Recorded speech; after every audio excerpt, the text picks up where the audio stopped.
Objection! You are uneducated? Excuse me! I'm not uneducated. You uneducated fool! I'm not uneducated, not illiterate. গাড়িও কিনেছি।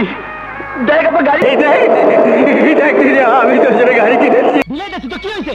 গাছ ভাঙা পড়ছে। রেলমাছি তো কি হয়েছে? তাতে গাছ ভেঙে পড়েছে। যে মঙ্গল আমার মনকে মেরে ফেলবে, ওই মঙ্গলদ্বীপ আমার জীবনে অমঙ্গল ডেকে আনবে। ভাই লোক বাংলা সিনেমার প্রিন্স সালমান শাহ, যাকে এখনো অনেক নায়করা নিজেদের স্টাইলিশ গুরু মনে করে, সেই সালমান শাহর করা কিছু আইকনিক মাস্টারপিস সিনেমাকে রিমেক করে তার মতো অভিনয় করা কিংবা তার চেয়েও ভালো অভিনয় করে তাকে হারিয়ে দেওয়া কি সম্ভব? সেই সময়ে সালমান শাহের সিনেমাগুলো ছিল একেবারে ইউনিক ধরনের, কারণ তিনি পরিচিত নয় বরং নতুন নতুন ডিরেক্টরদের সাথে ভিন্ন ধারার গল্প নিয়ে হাজির হতেন, যার কারণে প্রত্যেকটা সিনেমায় হয়ে যেত সুপারহিট ব্লকবাস্টার। আর এই সাফল্য দেখে তার অনেকগুলো সিনেমাকেই আমাদের পাশের দেশ ভারতে অর্থাৎ কলকাতায় রিমেক করা হয়েছিল। মিথ্যে বলবো না, তারাও বেশ ভালো অভিনয় করেছেন, কিন্তু সালমান শাহর করা সিনেমায় তার চেয়েও ভালো অভিনয় করবে এমন নায়ক কলকাতায় কেন বাংলাদেশেও নেই। তো ভাই লোক, আজকে আমরা কথা বলবো সালমান শাহর এমন কিছু iconic cult classic masterpiece cinema নিয়ে যেগুলোকে কলকাতায় রিমেক করা হয়েছিল। যেই সিনেমাগুলোতে সালমান শাহর অভিনয় তো ছিল টপ ক্লাস, পাশাপাশি কলকাতার নায়করাও তাদের নিজেদের স্টাইলে ভিন্নভাবে সিনেমাগুলোতে অভিনয় করেছিল।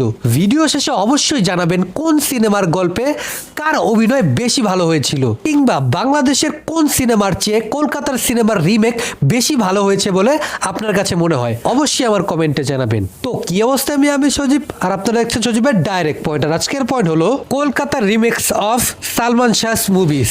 নাম্বার 5, স্বপ্নের ঠিকানা। এটি সালমান শাহর ক্যারিয়ারের সর্বোচ্চ আয়কারী সিনেমা, পাশাপাশি বাংলাদেশের সর্বোচ্চ আয়কারী সিনেমার মধ্যে এই সিনেমাটি অন্যতম, যা 1996 সনে প্রায় 19 কোটি টাকার মতো ব্যবসা করেছিল। এটি একটি ত্রিভুজ প্রেমের গল্পের সিনেমা। সিনেমায় সুমনকে আমরা বড়লোক বাবার একমাত্র ছেলে হিসেবে দেখতে পাই, যে কিনা একজন গরিব মেয়েকে ভালোবাসে, কিন্তু আরেক কোটিপতি বাবার একমাত্র মেয়ে আবার সুমনকে ভালোবাসে। এই তিনজনের মধ্যকার বিরহ, কষ্ট, প্রেম, ভালোবাসাকে ঘিরেই সিনেমাটি বানানো হয়েছে। নিঃসন্দেহে এই সিনেমার প্রধান হাইলাইট ছিলেন সালমান শাহ, আর তার কারণে সিনেমাটি হয়ে গিয়েছিল একটি cult classic pure Bangla blockbuster cinema. বাবা যে বিত্ত আর ঐশ্বর্যের গর্ব করছেন তা একজনের দয়ায় সৃষ্টি। আমার কাছে ওই ঐশ্বর্যের কোনো দাম নেই, আমার ভালোবাসাই আমার কাছে সবচেয়ে বড় ঐশ্বর্য।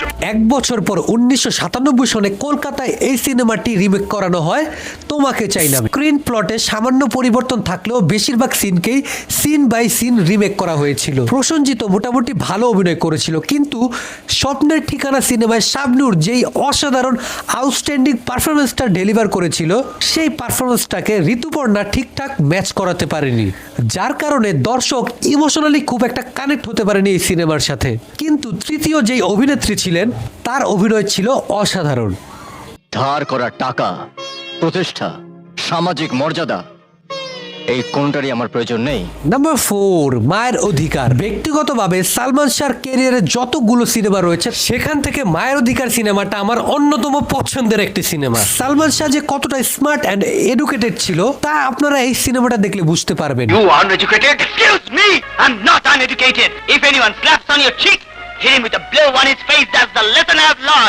সিনেমাটি মূলত এক ছেলের তার মায়ের শ্বশুর বাড়িতে তার সম্মান ফিরে বা অধিকার ফিরে দেওয়ার লড়াইকে ঘিরে বানানো হয়েছে। সিনেমায় সালমান শাহর পাশাপাশি ছিলেন শ্রদ্ধেয় আলমগীর সাহেব। এরকম একজন লিজেন্ডারি অভিনেতার সামনে থাকা সত্ত্বেও সালমান শাহ যেন অভিনয়ের দিক থেকে এক চুলো ছাড় দেননি, বরাবর টক্কর দিয়েছেন আলমগীর স্যারকে। সিনেমায় আরও ছিলেন হুমায়ুন ফরিদি, ববিতা ম্যামের মতো অভিনেতা অভিনেত্রীরা। সিনেমাটি যারা যারা দেখেছেন তারা জানেন যে একজন young star, angry young man হিসেবে সালমান শাহ কতটা অসাধারণ পারফরমেন্স করেছিলেন। যতক্ষণ তুমি আমার মাকে এই জাহান মঞ্জিলে ফিরিয়ে না আনবে, ততক্ষণ দিশাকেও আমি এ বাড়িতে ঢুকতে দেব না। Just get the hell out of here! কলকাতায় সেই সিনেমাটাকে ঠিক একই নামে পুনরায় রিমেক করানো হয় এই সিনেমা রিলিজ হওয়ার এক বছর পরেই। এবারও পুনরায় প্রসেনজিৎকে দিয়ে এই সিনেমাটিকে রিমেক করানো হয়। You uneducated fool! No, Mr. Chaudhary. I'm not uneducated. I know how to talk, how to behave with a gentleman.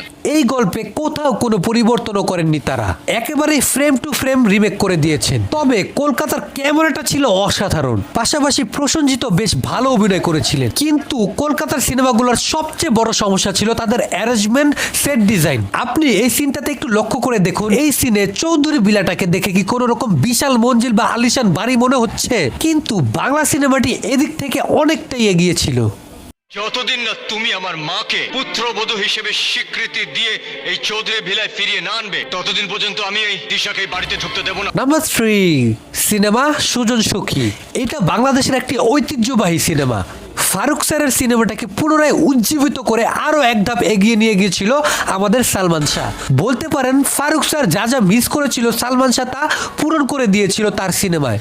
পাশাপাশি সালমান শাহ আর শাবনূরের কেমিস্ট্রি দর্শকের এত পরিমাণ ভালো লেগেছিল যে তাদের সম্পর্কের মধ্যে নাকি প্রেম হয়ে গেছিল, এমন গুঞ্জন উঠে গিয়েছিল সেই সময়। বাংলাদেশের সবচেয়ে স্টাইলিশ হিরো হয়েও গ্রামের পরিবেশে একেবারে নিজেকে গ্রাম্য ছেলে বানিয়ে দিয়েছিল সালমান শাহ।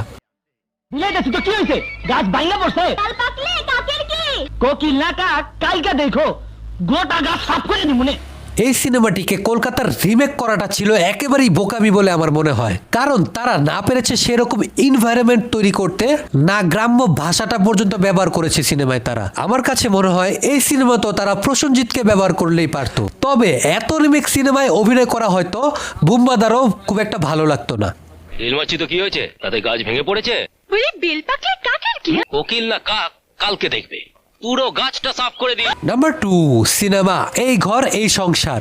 ফ্যামিলি ড্রামা এই সিনেমাটি এখনো আমাদের সামনে আসলে পুরো পরিবার নিয়ে আনন্দের সহিত দেখতে বসে যাই। এই সিনেমাটি বাংলাদেশের সিনেমা হলে আসানোর ব্যবসা করতে না পারলেও টিভিতে আসার পর দর্শকের কাছে তুমুল জনপ্রিয় হয়ে ওঠে। সিনেমায় বাবা মা না থাকার পরেও একজন বোন অর্থাৎ একজন নারী তার 2 ভাইদেরকে সুশিক্ষা দিয়ে মানুষের মতো মানুষ করিয়ে একটি হাসি উজ্জ্বল পরিবার গড়ে তোলে।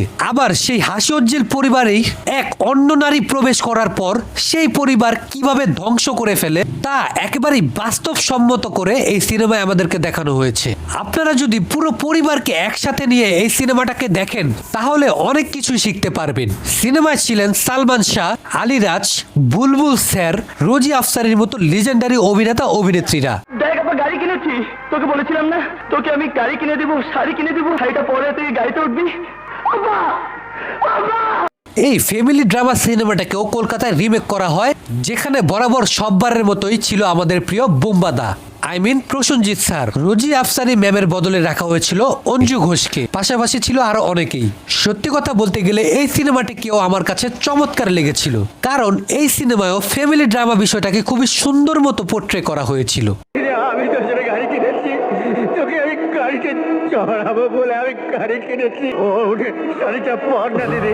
নাম্বার 1, সিনেমা কেয়ামত থেকে কেয়ামত। এবার সালমান শাহর সিনেমাকেও রিমেক করেনি, বরং সালমান শাহ নিজেই আমির খানের কেয়ামত সে কেয়ামত সিনেমা রিমেক করেছিলেন। আমির খানের প্রথম সিনেমা ছিল এটি। বলিউডের মিস্টার পারফেকশনিস্ট ছোটবেলা থেকে সিনেমার আলোচনার মধ্যেই বড় হয়েছিলেন, তাই তো খুবই ভেবেচিন্তে এই সিনেমাটি করেছিলেন তিনি, যা তাকে রাতারাতি সুপারস্টার বানিয়ে দিয়েছিল। সিনেমাটি মূলত 2 বংশের মধ্যে হওয়া যুগ যুগ ধরে চলমান বিদ্বেষকে ঘিরে বানানো হয়েছিল। একেবারেই নতুন মুখ হিসেবে সবাইকে চমকে দিয়েছিলেন আমির খান। मैं और रश्मि आप दोनों की नफरत के वारिस बनने को तैयार नहीं, जो चाहे करें, मगर आप लोग मुझे और रश्मि को कभी जुदा नहीं कर सकते। সিনেমার রিমেক করা কাকে বলে, কিভাবে করতে হয় সেটা বাংলা সিনেমাকে শিখিয়েছিলেন সালমান শাহ। এই সিনেমাটা রিলিজ হওয়ার পর সিনেমায় সালমান শাহর অভিনয় দেখে সবাই জাস্ট অবাক হয়ে গিয়েছিলেন সেই সময়। সে এই সিনেমাতে আমির খানকে নকল করার চেষ্টা করেননি, বরঞ্চ একেবারেই নিজস্ব স্টাইলে ভিন্নভাবে সিনেমাটিকে দর্শকের সামনে প্রেজেন্ট করেছিলেন। বম্বের কোন সিনেমাকে বাংলায় এত সুন্দরভাবে মডার্ন ওয়েতে কেউ প্রেজেন্ট করতে পারবে, তাও আবার বাংলাদেশের কোনো নায়ক, এটা হয়তো কেউ ভাবেওনি সেই সময়। কিন্তু সালমান শাহ তা করে দেখিয়েছিলেন এবং চূড়ান্ত পর্যায়ে সফল হয়েছিলেন তিনি। আমি আর রেশমি আপনাদের শত্রুতা, ঘৃণা এসব কিছু ঊর্ধ্বে যা খুশি করতে পারেন, কিন্তু আমার আর রেশমির পথে কাটা হতে পারবেন না। তো ভাই লোক, আপনার কাছে কি মনে হয় সালমান শাহর এই আইকনিক সিনেমাগুলোর চেয়েও কলকাতার রিমেক ভার্সন আপনার কাছে কেমন লেগেছে? অথবা কোন গল্পে কে সালমান শাহর চেয়েও ভালো অভিনয় করেছে বলে আপনার কাছে মনে হয়? অবশ্যই আপনার গুরুত্বপূর্ণ মতামত আমার কমেন্টে জানাবেন। দেখা হচ্ছে পরবর্তী আরও একটি ইন্টারেস্টিং ভিডিওতে। ততক্ষণ দেখতে থাকুন সজীবের ডাইরেক্ট পয়েন্ট।